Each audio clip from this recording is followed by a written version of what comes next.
نبی کریم مصطفیٰ صلی اللہ علیہ وسلم آپ کی اس لیگیسی کا، آپ کی اس نیکی کی گواہی دیں گے قیامت کے دن کہ آپ نے دین کی تبلیغ کی ہے۔ مجھ سمیت ہر انسان اس بات کی جستجو بھی رکھتا ہے، کوشش بھی کرتا ہے، جو کہ ایک جائز خواہش ہے کہ ہم مرنے سے پہلے ایک زمین، ایک چھت، ایک گھر، کچھ پیسہ اپنے بیوی بچوں کے لیے ہم چھوڑ دیں۔ دین نے ہم کو کیا کہا ہے؟ اچھا یہ جو عمل ہے یہ جائز ہے، دین اس کی مخالفت ہرگز نہیں کرتا، مگر اللہ نے ہمیں ایک مقصد کے لیے بھی بھیجا ہے نا، اور وہ مقصد اللہ رب العزت نے قرآن میں بیان بھی کیا ہے کہ موت بھی آنی ہے، حساب کتاب بھی ہونا ہے، اور اللہ دیکھیں گے کہ تم جنتی ہو کہ جہنمی ہو۔ جنتی ہوگے اگر تم نے نیکیاں کی ہوں گی، جہنمی ہوگے اگر تم کلمہ گو نہیں ہوگی اور تم نے ساری زندگی اپنے صرف اللہ کی غفلت میں گزار دی ہوگی۔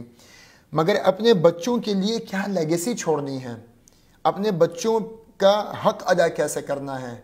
قرآن شریف میں سورہ تحریم میں اللہ رب العزت نے فرمایا یا ایھا الذین آمنو، اللہ رب العزت یہاں پہ ایمان والوں کو مخاطب کر رہے ہیں۔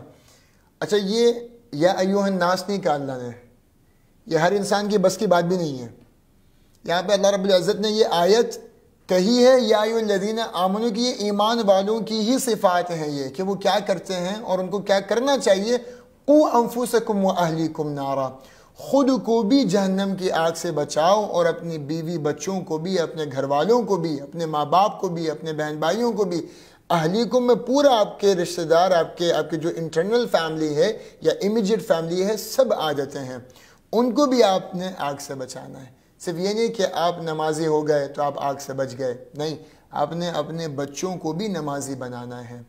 تو آپ کا مقصد یہ ہونا چاہیے، اور میں یہ ہر والدین کو کہتا ہوں کہ آپ کا اس بات پہ اہتمام ہونا چاہیے، جس طریقے سے ہم کوشش کرتے ہیں کہ ہمارے بچے اسکول سے دلچسپی رکھیں، پڑھائی سے دلچسپی رکھیں، اسکول کا ناغہ نہ کریں، اور جس دن اسکول کا ناغہ کر لیں وہ ہم کتنا ناراض ہوتے ہیں، کتنا غصہ کرتے ہیں۔ اسکول میں اگر ان کے اچھے نمبر نہ آئیں ہم کتنا غصہ کرتے ہیں۔ جس دن وہ فجر کی نماز کا ناغہ کرتا ہے، کیا ہمارا غصہ اتنا ہی ہوتا ہے؟ کیا ہماری ناراضگی اتنی ہوتی ہے؟ جس دن وہ ظہر عصر کی نماز نہیں پڑھتا، جس دن وہ پڑھائی کے چکر میں مغرب عشاء چھوڑ دیتا ہے، اور اس کے نمبر زیادہ آئیں یا کم آئیں، اس کے کم نمبر آنے پہ جو مجھے غصہ ہوتا ہے، یا جتنا میں اس کو ڈانٹتا ہوں، یا جتنا میں اسے پریشرائز کرتا ہوں، یا جتنا میں اس کا سیل فون، اس کے گیمنگ جو اس کے ایکس باکس ہے یا PS4-5 ہے، جب میں اسے چھین لیتا ہوں،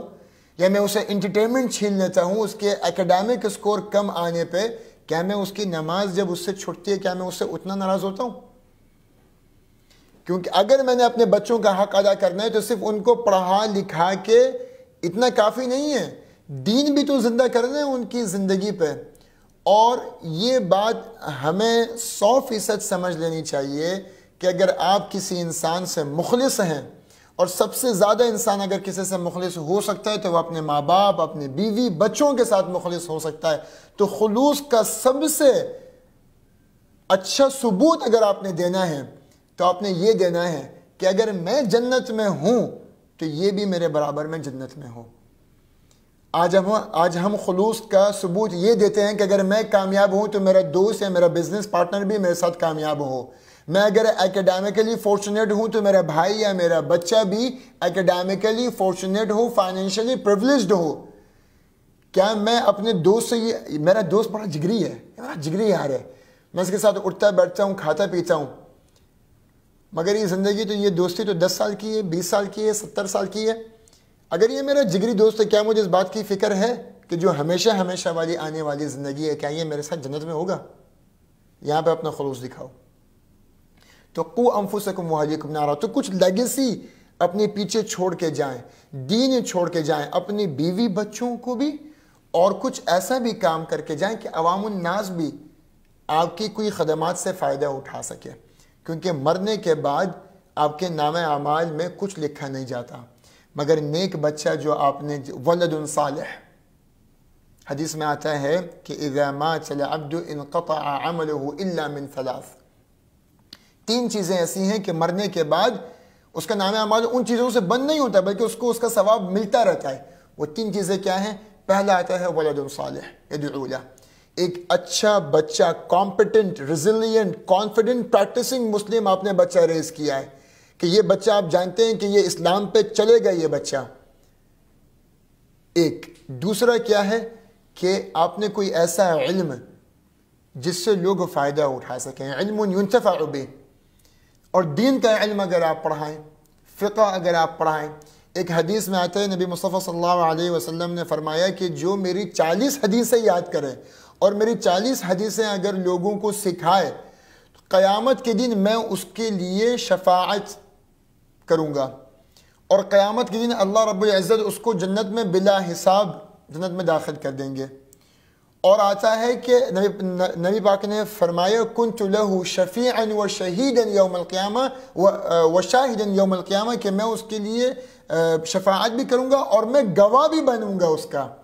نبی کریم مصطفیٰ صلی اللہ علیہ وسلم آپ کی اس لیگیسی کا، آپ کی اس نیکی کی گواہی دیں گے قیامت کے دن کہ آپ نے دین کی تبلیغ کی ہے، آپ نے دین کے لیے کوئی کردار نبھایا ہے. تو ہم یہ کوشش کریں کہ ہم ایسے کام ضرور کر جائیں اپنے مرنے سے پہلے، اور موت کا ہمیں کیونکہ پتہ نہیں ہے تو آج ہی کوئی ایسا کام کر لیں یا آج سے ایسا کام کرنا شروع کر دیں کہ ہمارے مرنے کے بعد ہم سے کسی کو فائدہ ہو، ہم سے کسی کو فائدہ ہو. صدقہ جاریہ بھی کریں، جو کہ تیسرا حدیث میں عمل آتا ہے کہ صدقہ جاریہ، کوئی کردار ایسا نبھا دیں کہ کسی غریب کی مدد ہوتی رہے، کوئی عمل ایسا کریں کہ کسی ضرورت مند کی حاجتیں پوری ہوتی رہیں. ایک اگر درخت بھی آپ لگا دیتے ہیں تو وہ بھی آپ کا صدقہ جاریہ بن جاتا ہے. تو اس ویڈیو کو دیکھنے کے بعد، اس پیغام کو دیکھنے کے بعد مجھے اور آپ کو یہ شوق پیدا ہونا چاہیے کہ زندگی کی فیوچر پلاننگ تو ہم کرتے ہیں، کیا ہم نے موت کے بعد کی پلاننگ کرنی شروع کر دی ہے؟ کیا ہم نے اپنے قبر کے عذاب سے بچنے کی پلاننگ شروع کر دی ہے؟ کیا ہم نے حساب کتاب کی پلاننگ شروع کر دی ہے؟ کیا ہم نے حشر کی اور صراط پہ چلنے کی پلاننگ شروع کر دی ہے؟